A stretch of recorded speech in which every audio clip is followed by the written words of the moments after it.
Bonjour. Très heureux d'être ici. Je m'appelle Jean-François Camilleri. Je vais rajouter un 6e E à ce qu'a dit Monsieur Castelbajac, que je remercie et que je félicite parce que c'était extraordinaire. C'est le E de engagement. Et en ce qui me concerne, je vais vous parler d'engagement, mais aussi d'entertainment. Je suis le président d'Eco Studio, ECHO, pas ECO, qui est un studio de production de films, le premier en Europe à produire des contenus d'impact et uniquement des contenus d'impact. Ça peut être des documentaires, ça peut être des films de fiction, des longs métrages, des films unitaires, des séries, ça peut être des films français, ça peut être des films internationaux, peu importe le genre, à partir du moment où ces films font de l'impact. Et faire de l'impact, c'est parler de sujets de notre époque, de sujets de notre planète. Ça peut être l'éducation, ça peut être l'environnement, ça peut être les droits de l'homme, la parité femmes-hommes. Et faire en sorte qu'à travers des contenus de qualité, en racontant des histoires fortes, on peut sensibiliser le grand public à ces sujets-là et surtout les inciter à l'action. Mais avant de prendre la présidence et de cofonder Eco Studio il y a 2 ans et demi maintenant, j'ai passé 30 ans à la Walt Disney Company, petit clin d'œil au Disneyland dont parlait tout à l'heure M. de Castelbajac. Je ne travaillais pas du tout pour Disneyland, je travaillais sur la partie cinéma de la Walt Disney Company en France et à l'international. Et sur les 10 dernières années, j'étais responsable de l'ensemble des activités en dehors du parc de Disney pour la France, le Benelux et l'Afrique. Donc on parle de produits dérivés, on parle de musique, on parle de télévision, on parle de cinéma bien sûr, mais également d'édition, de magazines. Et pendant ces 30 années, j'ai vécu des très belles choses. J'ai notamment, pendant les 2 premières années, vécu à Los Angeles, puis en France. Et l'histoire que je vais vous raconter commence en juin 2003. En juin 2003, je suis responsable de la distribution des films Disney en France et j'ai un rendez-vous avec 2 jeunes producteurs que je ne connais pas, qui m'ont appelé. Et à l'époque, je n'investis pas dans des films français, ou en tout cas pas encore. Ça peut m'intéresser, mais je ne l'ai jamais fait. Et je rencontre 2 personnes qui viennent me raconter une histoire assez incroyable.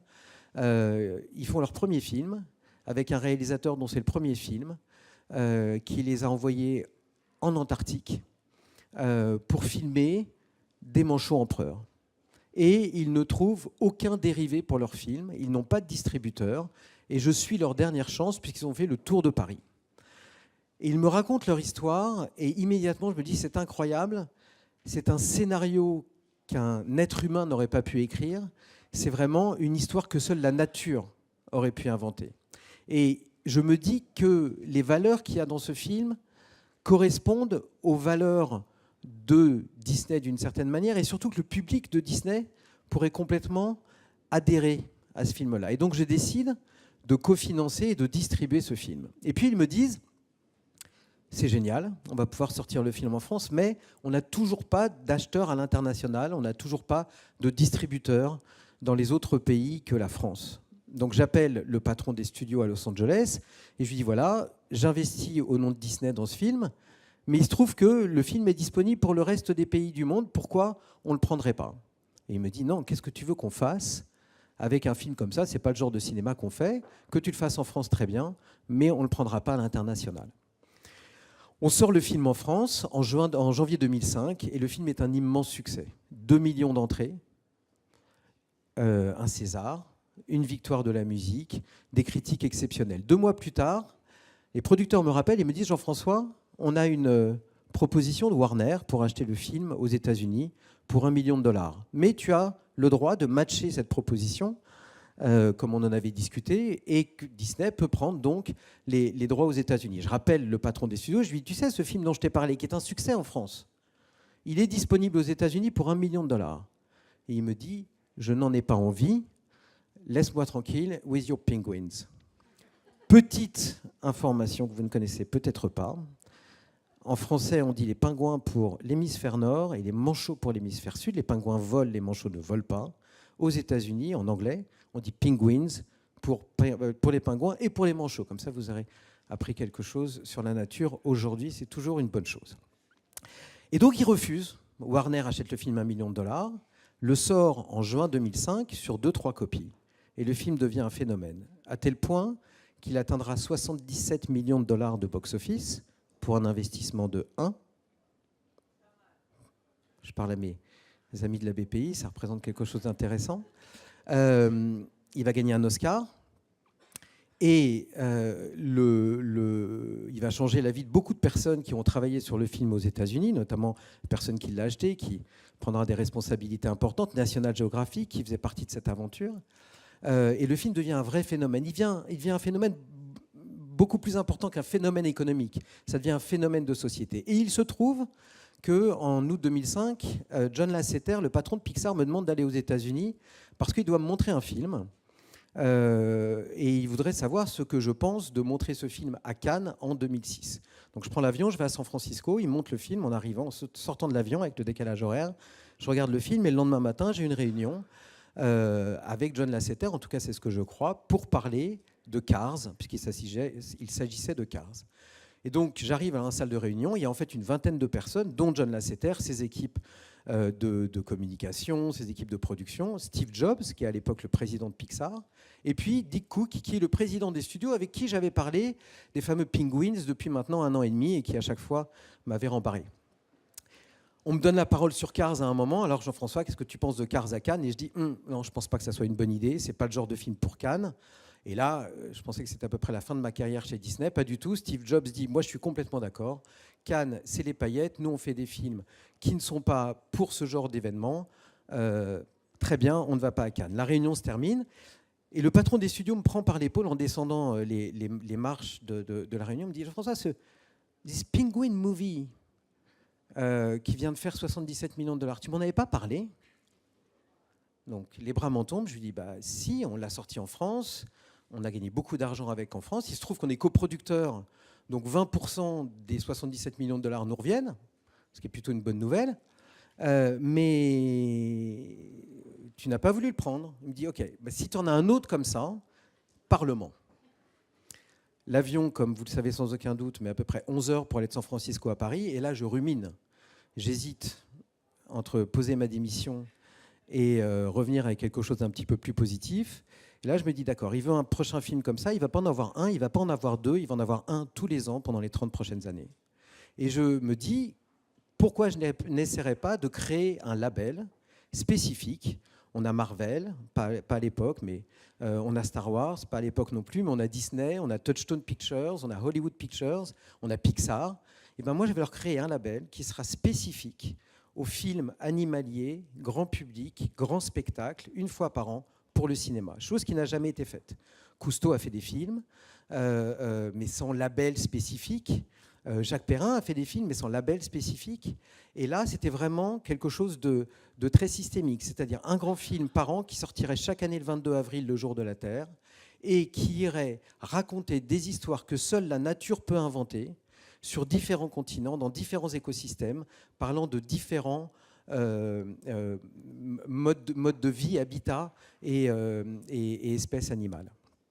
Et je décide d'en parler à Bob Iger, le CEO de Disney, qui immédiatement se lève. C'était une réunion qu'on avait à Paris, où je lui raconte l'histoire, un petit peu comme on pourrait être ici, avec 10 fois moins de personnes. Il se lève, il me dit « I can see it, I love this, let's do it ». À partir de là, j'ai donc mis en place ce label qui s'appelait Disney Nature, qu'on a officiellement annoncé en avril 2008, le 22 avril. Et tous les ans, depuis le mois d'avril 2008, on sort un grand film par an. Donc moi, je ne suis plus depuis 3 ans, mais ça continue. Ils vont maintenant directement sur Disney+. On a commencé avec Earth, qu'on a coproduit avec des Anglais, avec Océan, de Jacques Perrin, qu'on a sorti aux États-Unis dans plusieurs pays. Et puis un film sur les félins, un film sur les chimpanzés, un film sur les grizzlies, etc. Et avec à chaque fois la volonté d'être un petit peu le cheval de Troie. C'est-à-dire que Disney, et c'est ce que je me suis toujours dit, on a la chance de pouvoir parler à des dizaines de millions de personnes dans le monde ou des centaines de millions de foyers dans le monde. Utilisons cette force pour faire passer des messages autres que du pur entertainment. Utilisons cette force pour pouvoir faire passer des messages sur la biodiversité, sur l'environnement, sur la protection de la planète. Et ça a marché. Et surtout, ce qui est incroyable, c'est que c'est la première fois dans l'histoire de Hollywood qu'une major américaine ouvrait un label de production de films en dehors des États-Unis. Et non seulement en dehors des États-Unis, mais en Europe, et non seulement en Europe, mais en France. Et je reviens à ce que disait Nicolas tout à l'heure sur scène, c'était refuser la mainmise des Américains sur notre manière de penser.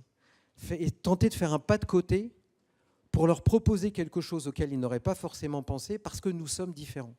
Parce que nous avons cette audace, nous avons cette forme d'insolence positive qui nous permet d'aller chercher ailleurs, qui nous permet d'oser, qui nous permet de sortir des clous pour leur proposer quelque chose de différent, mais qui peut marcher chez eux. Et la preuve, ces films, les pays où ces films ont le mieux marché sont les pays anglo-saxons, et en particulier les États-Unis. Mais l'autre chose très intéressante avec Disney Nature, c'est que ça a permis, à partir du hub parisien, de faire travailler des Anglais, de faire travailler des Sud-Africains, de faire travailler des Américains, des Australiens et bien sûr des Français. Parce que sur tous ces films, vous imaginez bien quand on fait un grand film comme ça, c'est des dizaines et quelques centaines de techniciens qui, à un moment ou à un autre, vont travailler sur ces films-là. Et c'est donc à partir de la France, à partir du hub français, qu'on a pu donner la chance à ces réalisateurs, à ces producteurs, à ces photographes, à ces caméramans, à ces techniciens de parler de nature et de faire passer des messages au Japon, en Australie, en Argentine, dans tous les pays du monde. Et puis, il y a donc 2 ans et demi maintenant, j'ai décidé de quitter Disney, après avoir fait également d'autres films, c'est-à-dire que La Marche de l'Empereur a permis aussi, en parallèle de Disney Nature, de nous donner une image chez Disney France de « on soutient le documentaire français », le documentaire d'impact, le documentaire qui présente un intérêt. Et donc, on a fait des films comme Le Premier Cri, Sur le chemin de l'école, dont vous avez dû entendre parler, Mon maître d'école, Il était une forêt. Et donc, on a été un petit peu plus loin que l'environnement ou le discours écologique. On est allé également sur l'éducation ou sur les droits de l'homme. Mais j'avais très envie d'aller encore plus loin dans cette démarche. Un petit peu fatigué par les super-héros et les films d'anticipation, je me suis dit que créer pour la première fois un studio qui ne ferait que du film engageant, que du cinéma d'impact, correspondait à la période dans laquelle nous vivons, d'une part, et d'autre part, qu'on était cohérent avec les engagements que je voulais prendre et ce que je voulais faire et comment je voulais utiliser le cinéma, qui est mon métier, pour tenter d'améliorer sur certains sujets l'ambiance dans le monde dans lequel on vit. Eco Studio, que j'ai donc cofondé avec les 2 producteurs qui étaient venus me voir en juin 2003, qui dirige aujourd'hui cette société qui s'appelle Bonne Pioche, mais également Serge Ayat, qui prendra la parole cet après-midi. Et je salue ici Alliance Entreprendre, je vois Antoine qui est là, et bien évidemment Nicolas Parpex et Damien, l'ensemble de l'équipe de la BPI, qui sont également au capital d'Eco Studio. Eco Studio a donc comme objectif de sensibiliser le grand public et de l'inciter à l'action. Donc les sujets peuvent être divers et variés, mais toujours des sujets qui sur lesquels on voudrait que le public ouvre les yeux. Et ça, on le fait à travers des histoires fortes, on le fait à travers des nouveaux récits. Et l'histoire des nouveaux récits est super importante, parce que on peut parler de tout en étant négatif, on peut parler de tout en étant très positif. On peut parler de tous ces sujets qui sont liés à l'éducation, qui sont liés aux droits de l'homme, à la parité femmes-hommes de manière différente. Mais la chose la plus importante, c'est qu'il faut que ce soit des films de qualité. Il faut que ce soit des films qui, cinématographiquement, méritent le grand écran si on va au cinéma. Si c'est des séries, ils doivent avoir les mêmes cliffhangers que toutes les séries que nous regardons tous sur les plateformes ou sur les chaînes de télévision. Mais en faisant en sorte... Il me reste 3 secondes ? Ah bon. En faisant en sorte que le public soit captivé par ce qu'on lui raconte. Une fois qu'il est captivé, qu'il a vu, qu'il a aimé, qu'il a appris, qu'on lui a apporté du merveilleux, c'est comme dit Dostoïevski, c'est la beauté du monde qui va sauver, c'est la beauté qui va sauver le monde. Une fois qu'on lui a apporté ça, là on fait des campagnes d'impact, on travaille avec les institutions, on travaille avec les fondations, les ONG, avec les gouvernements, pour faire en sorte que sur ce sujet-là, le spectateur puisse rentrer dans la danse et agir. Et c'est ça qui est absolument clé. Et j'ai appelé ça l'engagetainment. Alors comme par hasard, il y a 2 E, 3 avec écho. Donc ça fait écho à ce que disait M. Castelbajac tout à l'heure. Engagement et entertainment. Engagement, comment pouvons-nous faire, nous en France, et je pense qu'on est mieux placé que quiconque pour faire cela, du cinéma engagé et engageant, de la série engagée et engageante, des unitaires et des documentaires engagés et engageantes. Et la France et les talents français sont particulièrement à la pointe sur l'ensemble de ces sujets-là et sur l'utilisation de la créativité cinématographique ou audiovisuelle pour faire passer des messages forts. Pour vous donner un exemple de ce qu'est EcoStudio, je vais vous diffuser maintenant le film-annonce du film que nous avons sorti en salle il y a maintenant 2 semaines, qui s'appelle Marcher sur l'eau, qui est réalisé par Aïssa Maïga.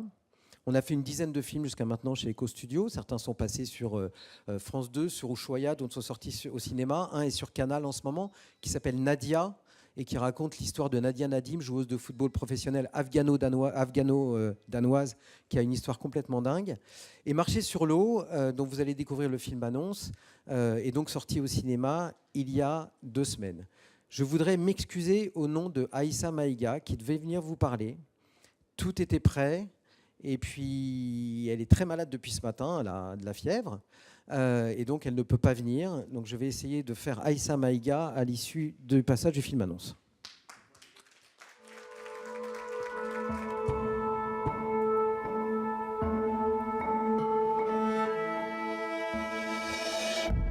Koina en juuyo wana on ba ilano rei diye ma dilli latti leydi tarresi diya wala goɗɗum wala a yiggaci a waɗa ko inchallahu in mun samu ruwa yara mu za su yi lekkol tenan nde fusi ko ɗum de mo yara ndiyam joɗatani on ɗornu gonɗen kañum ma kiloji 10 woodi ɗo ɓe jahale ɗe dilleten en cibina ɓikkol meɗen ngala renoɓe mi warta wana mi yejjitan on mi andi wahala kad alduɓe on mi andi torraɗum ɗo alduɓe.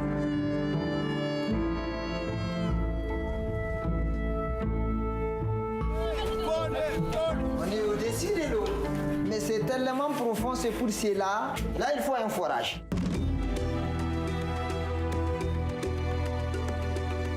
Yau an ka ce wani abu matsala ta taso har da mu sai ta taba mu mushanni sab. Don har da ni wannan matsalan ta shahe mu duka. Matsalan mu ne mu duka. Mais si on va marcher sur l'eau?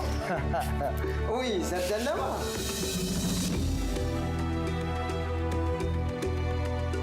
Pourquoi aujourd'hui, ce n'est pas comme avant? Pourquoi il n'y a pas d'eau? C'est ça qu'on appelle les changements climatiques.